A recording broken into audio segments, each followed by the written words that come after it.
It's really great to see you, and I appreciate you taking time out to visit with us like this. Thank you so much for having me. I really appreciate So it. you've had quite a career. Aside from what you're doing here locally, you're from Laverne, California. Went from playing oboe to playing with Cher. Tell us a little bit about how that happened. Well, it was a bit of a journey.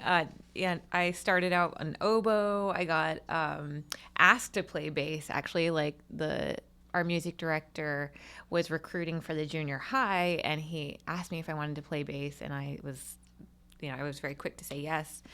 And everything has just snowballed from there. And I went to Cal Arts and made music my number one thing. Talk a little bit about Cal Arts for people that don't know. Oh my gosh, Cal Arts is such an interesting arts institution. It's unlike anything else. I mean, it's the kind of school that it's really cool. You can experience a little bit of everything. I mean, I did world music there, jazz, really out there, experimental music, a little bit of everything, and got to do even like world dance, getting to do African dance and intermingling that with like African percussion, which that experience alone has like completely like shaped my groove. I feel like that really gets deep seated into the way that you feel. And that's music. a high school, right? That was my college. College. Oh, yeah, okay. Yeah. But didn't you go to a pretty prestigious high school too? It was Los Angeles County High School for the Arts, which that sort of like laid the groundwork for me. And I was like, all right, I know this is what I want to do for the rest of my life. And I always call Cal Arts was like the Loxa continuation school. It's like the Disney school, and it was just such a magical experience. And the cool thing is that most of my friends who went there for music are still doing it now, and that just says so much about that experience. But they have everything from film to dance and writing and just all the different arts, and it's really cool that I was able to. I was very fortunate to have such an. Is that where you started on oboe? No, I started oboe when I was like 11. Wow. Yeah, really, really young. So I doubled up on oboe and bass, and then when I was in junior high, that's where I picked up the upright. Upright, for those who don't know what upright is, it's the big stand-up bass. Yeah, double bass. Yeah. I don't play that so much now, but I did actually use it for a couple of the tunes with Cher. So it's something I still have if I ever need it. If someone's like, hey, we've got this song where we need this very specific acoustic sound and we need you to play upright, then it's at least I have like a beautiful electric upright. It's so gorgeous and sounds amazing. So So upright like jazz, or did you use a bow, or did you? I've done all of it. Yeah, I played in my orchestra in high school, and it was an amazing orchestra. Not like your typical high school orchestra that's like, and it was like you had to audition to get into the school, and we were doing really difficult pieces. It was just like such an amazing experience being part of something that feels like you're in this like giant unstoppable machine. It's such a cool experience playing in an orchestra. I do miss that, but yeah, once I left Cal Arts, I actually thought that I was going to be a salsa bassist. That was like my life goal. I'm going to be a salsa bassist, and I did that for a little while, but I sort of pivoted, and I discovered that there were other avenues that I felt like I just fit in better. And I did love that, though. I love making people dance. It's such a fun experience, like seeing a whole room moving, and you're part of that. It's really cool. But I went into the indie rock singer-songwriter music scene in LA, and then that sort of slowly turned into like pop world, and doing auditions in LA. And Adam Lambert was my first big audition. And then from there I had Cee-Lo, and then after that I had a couple other projects that are maybe lesser known, and then did Filter, and then from Filter I did Cher. So that was like the long short of my career. How did you? Who was it that suggested bass to you? How did you go from oboe to bass? So I got so lucky. I guess oboe isn't like a typical instrument for an 11-year-old to just pick up. And I learned it pretty quickly. And I think my music director was so impressed that this little 11-year-old could just kind of, naturally play. And he asked me to, he literally was recruiting in the elementary school for his junior high, where he was also teaching, and he had a jazz band there, 'cause I think their 8th grade bass player was about to graduate. And so he said, hey, I'm going to find someone at my elementary school who can handle a second instrument. And so he picked me. And talk about luck of the draw. Like, how lucky am I that someone just happened to ask me to play bass? And if he hadn't asked me that day, I don't even know what I'd be doing today. My life would look very, very different. But he brought in a guitar. It was actually a guitar. And he said, just because I was little and like guitars are smaller, and he just said, just, forget the 2 skinniest strings and the bottom 4, just like a bass. So I actually, for a summer, learned bass on a guitar because it was small enough for my little girly hands. Yeah. So you found out you liked it right away. It just looked so cool. I remember the reaction when he brought it into our class, and all of the kids were like, wow. It was just like this instant reaction. I was like, wow, there's really something to this. It looks so cool. It was like an old school like Fender guitar. And then he showed me his bass closet. This guy is such a, he actually, I'm like, ADHD. Marty Weiner, he was kind of grooming like this entire like generation of female bass players, which was so cool. I wasn't the first female bassist, and I wasn't the last one. He kept like recruiting female bassists, which I think is so cool. And I'm always like supportive of women musicians, Absolutely. But that's exciting stuff. So at California Institute of Arts, is that where you rubbed elbows with Alphonso Johnson? Yes. Oh, I'm so Talk a little bit about him. Grateful for my time with him, because he was one of my bass mentors there, and I'm very fortunate. I also got to study with Todd Johnson and Darek Oles on upright.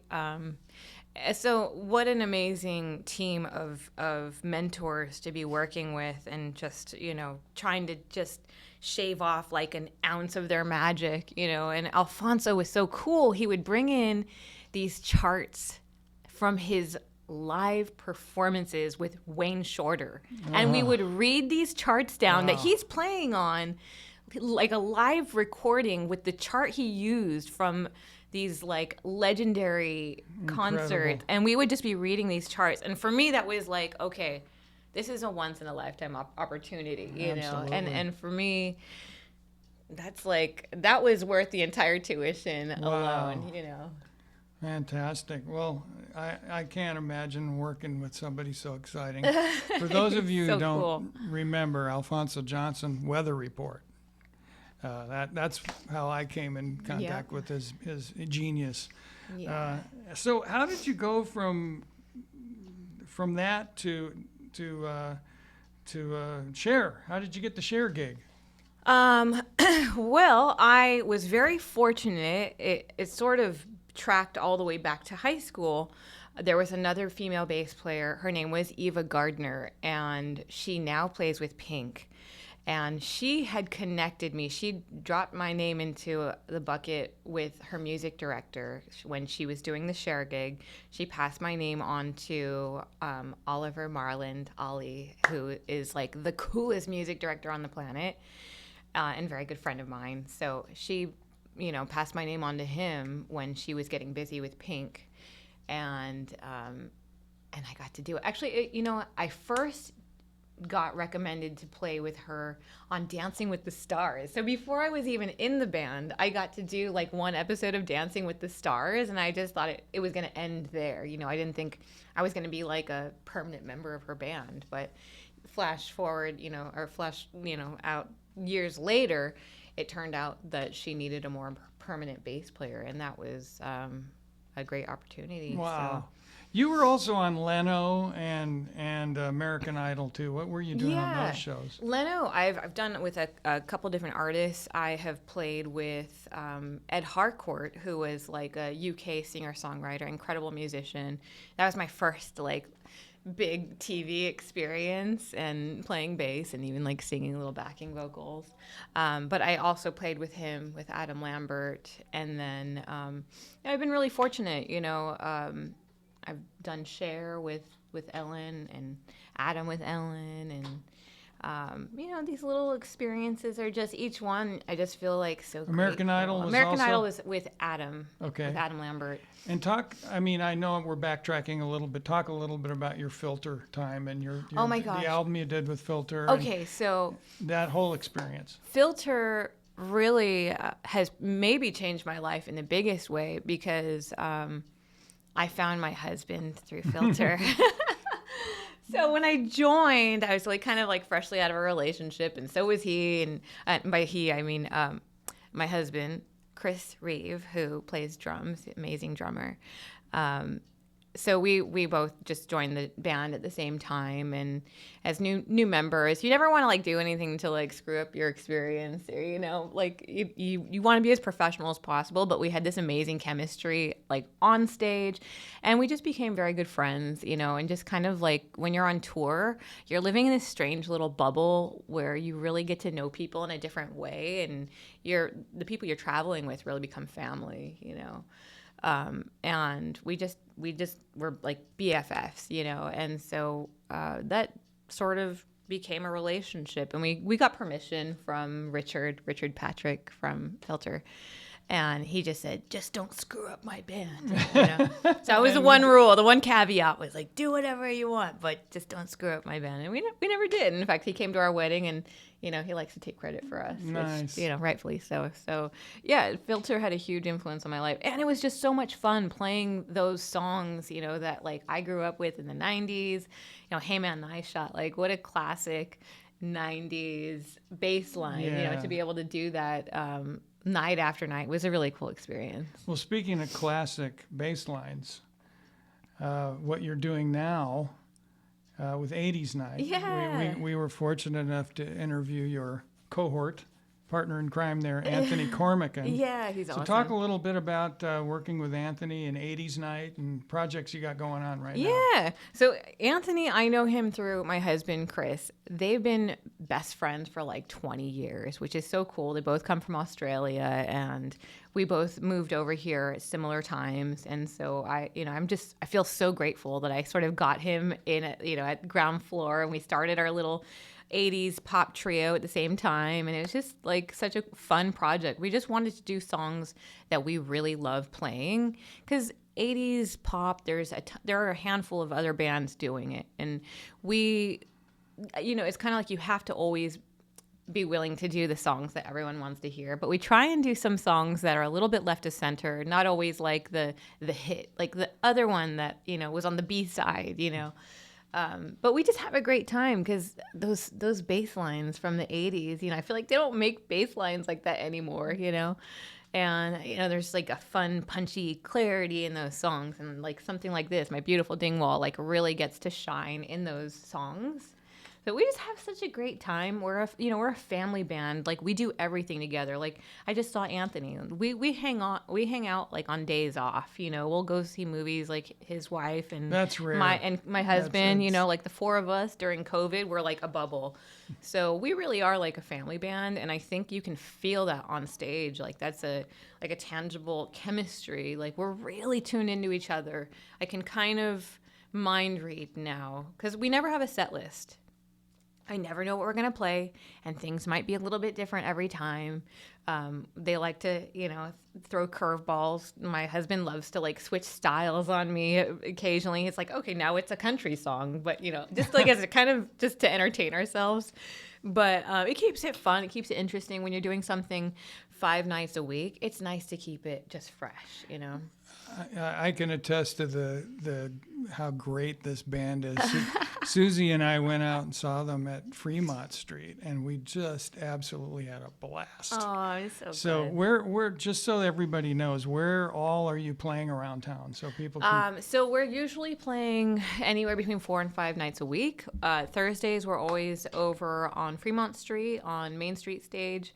Fridays are kind of rotating. We usually have something going on at New York, New York. Last night we did Nine Fine Irishmen, and we'll usually play like the bridge stage, but they had PBR going on, so they had a little country switch up and then moved us over to the Irish pub.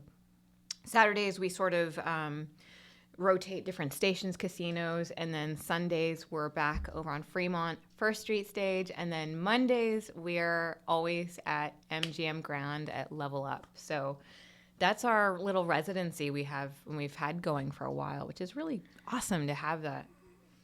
Yeah, absolutely. I recommend going and seeing these guys wherever they're playing. And before I let you go, let's talk a little bit about your bass. Oh, isn't this the coolest bass? Okay, so first of all, this is one of a kind. I feel so grateful, so fortunate to have this bass. Sheldon Dingwall came to see me play with Cher, and we just like hit it off immediately. I went to check him out, check his factory out, and see where all the babies are made. And it is such a cool spot. You can see everything there is made with love. So I was smitten from day one. I was like, you know what? This is my brand. I want to be a part of this.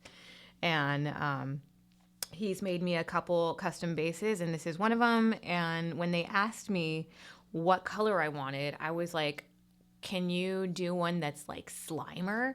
So I literally sent a shot of Slimer from Ghostbusters. So this is actually Slimer Green. His painting team nailed it. And then I've got these awesome DR strings that are neon for Breast Cancer Awareness Month.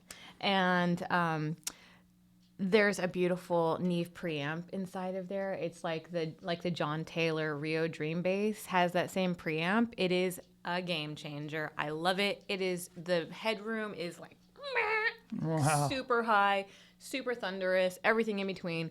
It is such a powerful bass. It's running 18 volts in there. This is like, I mean, it's pretty much a Ferrari bass. Well, being a technician, I have to ask you when you switched from standard to fan frets. You know what's interesting? I thought it was going to be like a little bit more of a like tougher transition, but I was kind of surprised how easy it was.